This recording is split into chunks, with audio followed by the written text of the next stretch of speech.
Rosels Montalvo. Es antropóloga. Tiene estudios en la Universidad Mayor de San Francisco Javier de Sucre, evidentemente. Universidad de París, Vicence. Universidad de Cambridge, Inglaterra, y Escuela de Altos Estudios de Ciencias Sociales en París. Docente e investigadora de la Universidad Mayor de San Andrés. Ha publicado El Carnaval de la Paz y Giscanata con otros autores, el año 2009. La gastronomía en Potosí y Charcas, siglo XVIII al XX, el 2014. Cuarta edición. Caimán y Vida. La emergencia de la música popular en Charcas, el año 1996. Diversos artículos relacionados con la cultura urbana. Entonces, tenemos ahora una gran persona que tiene ese conocimiento de universidades del extranjero para hablarnos ahora de su tierra querida, donde ha estudiado, la Universidad San Francisco Javier de Sucre. Vamos a recibir con un gran aplauso a la licenciada Beatriz Rosels Montalvo. Lo primero que quiero mostrar es de dónde extraigo esta información, porque finalmente los chefs, los cocineros, los estudiantes tienen que volverse también investigadores desde los lugares de su nacimiento, desde sus pueblos, desde sus familias, desde sus barrios, para ir rescatando las tradiciones. De eso se trata, rescatar. Y, por cierto, vale la pena hacer algún curso.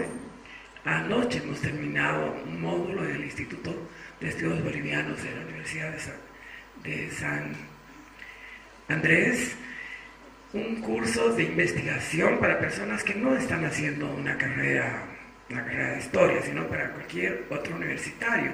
Así que yo propongo al director, si les interesa a los estudiantes, interesa a los programas de la escuela, darles algún curso breve de investigación dirigido a la gastronomía, para que así estén preparados para ir anotando todo lo que vean en las calles, todo lo que escuchen de sus abuelos, de la gente mayor, para que sean agentes del recuerdo, de la memoria, que se está perdiendo de una manera alarmante. Así que cuando el señor director lo desee, yo estaré lista. Justamente, ¿de dónde se debe extraer la información seria? Que no es lo mismo que escribir un artículo. Sí, están bien los artículos en la prensa porque tienen mayor difusión, pero a veces los periodistas solo preguntan a alguna persona y escriben a la carrera. Los investigadores buscan fuentes más serias, más convincentes, fundamentalmente escritas, como los recetarios, como las crónicas, pero no solamente valen las escritas, también las orales. Son fundamentales, como las que estaba mencionando, de la tradición oral, que se transmite por centenas, y los abuelos o las abuelas hay que atraparlas en un rinconcito de la cocina y decirle: contame, abuelita, qué comían, cómo hacían.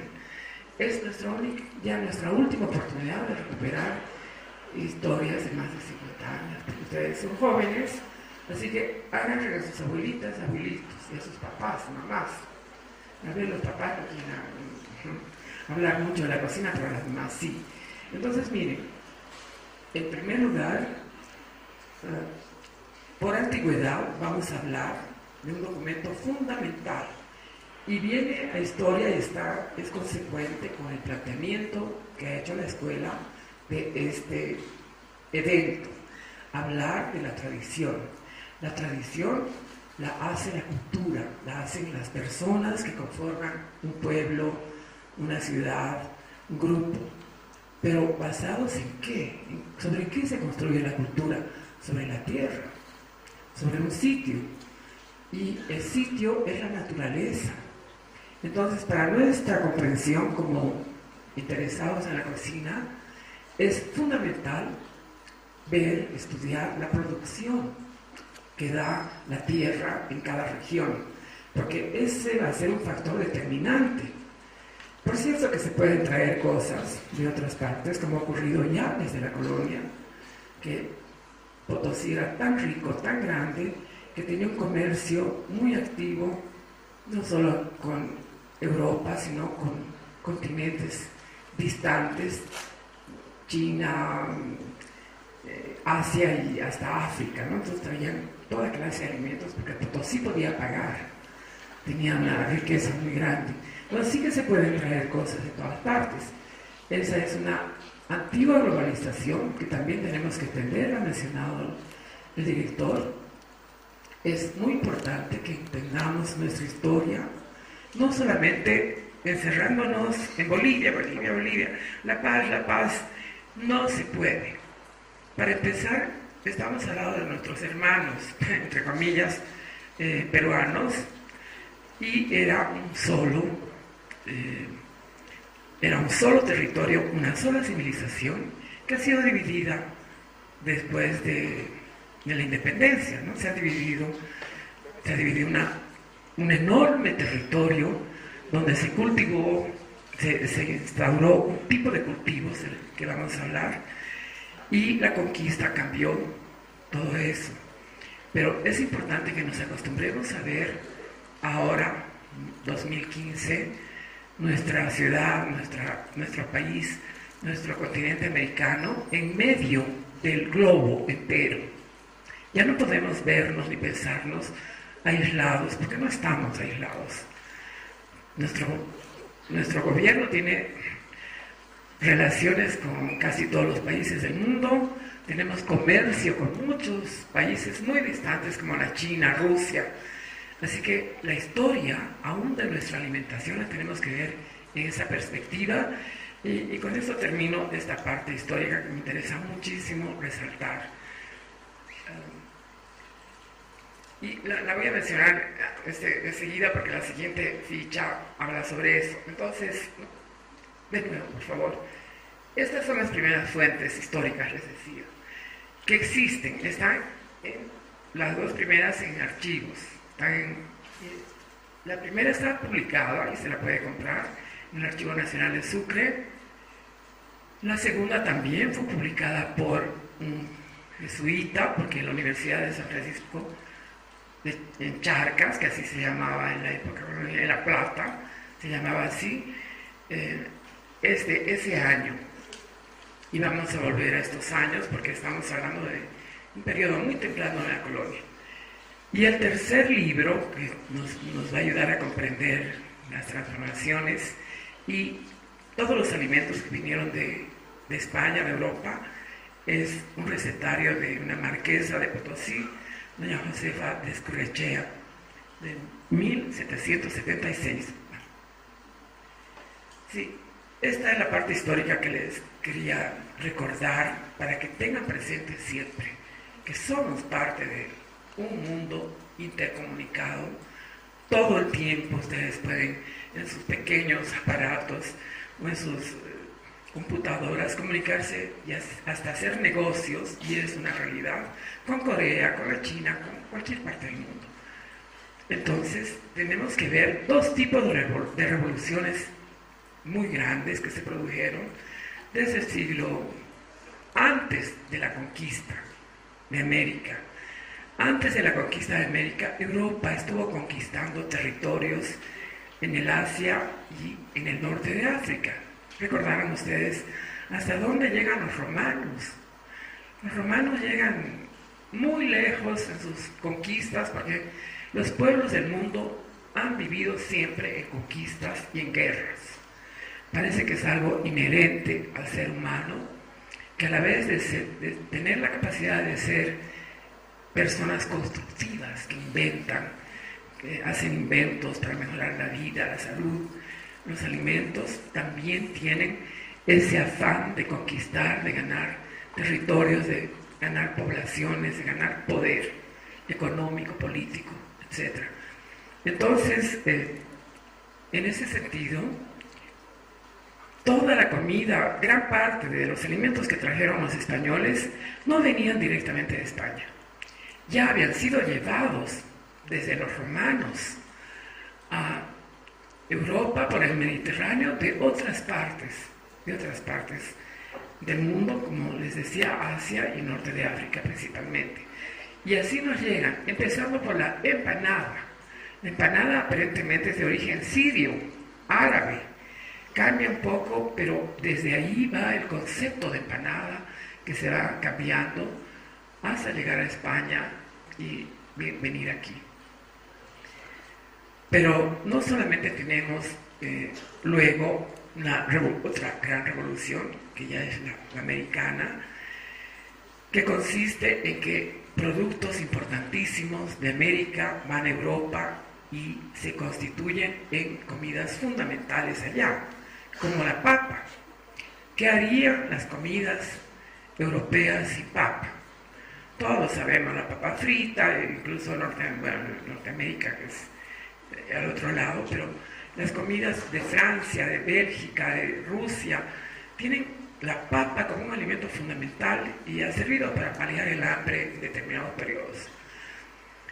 El maíz no es tan consumido, pero sí el tomate, las pizzas, ¿qué harían sin tomate los italianos? Y muchos otros alimentos, el chocolate, en realidad el cacao, el ají, que según algunas teorías ha salido, algunas teorías científicas, desde unas poblaciones entre Cochabamba y Chuquisaca y se ha expandido al mundo entero. Eso lo propone Rita Berzolar en un libro, pero no es ella la que propone el tema científico, sino unos investigadores del mundo de las ciencias, uno hindú y otro norteamericano. Entonces nuestro continente era muy rico en varios productos que se han expandido por el mundo entero. Pero a la vez nosotros tenemos que pensar que aquí también hubo una gran revolución, porque pese a que existían muchos productos extraordinarios como los granos, que ahora se consideran de los mejores alimentos en el mundo, llegan los alimentos europeos, españoles, y se van imponiendo y hablaremos de nuestro territorio, ¿no? Más específicamente, para no hablar de toda América Latina, porque así es. En toda América Latina se forman las comidas nacionales, que son simbólicas, así que como cada país tiene su himno, tiene su bandera, tiene sus músicas nacionales, también tienen sus comidas. Y donde vayan ustedes, que están viajando bastante, como en su proceso de aprendizaje para ser unos futuros chefs bien viajados, seguro que si han ido a Colombia o a Perú o a Venezuela o a Chile o a la Argentina, verán que esos países son orgullosos de sus comidas. Y esas comidas son una mezcla de lo que llegó de España con los alimentos nativos, es decir, nuevas comidas mestizas. Esas son nuestras comidas. Entonces, es un hecho, que yo lo he documentado ya en los últimos años, que es necesario hablar también de la revolución de la gastronomía en América, de la emergencia de una comida mestiza. Así califican los escritores de cocina de diversos países de América Latina.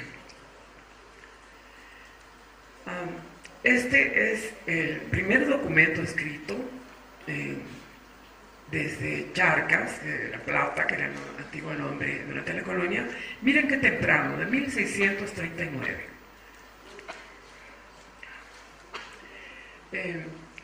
Pedro Ramírez del Águila describe una riqueza impresionante en Sucre, en la ciudad misma, que no hay mucho tiempo de mencionar todo porque tenemos un tiempo limitado, pero entre carnes de todo tipo, de vaca, de cordero, gallinas, se hablaba mucho de gallinas y no de pollos, legumbres, lácteos, frutas. Parece que Sucre era un vergel porque finalmente es un valle.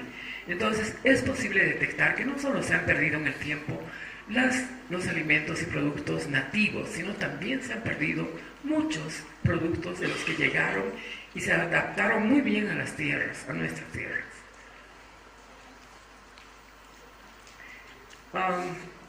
Bueno, sí, esta es la producción.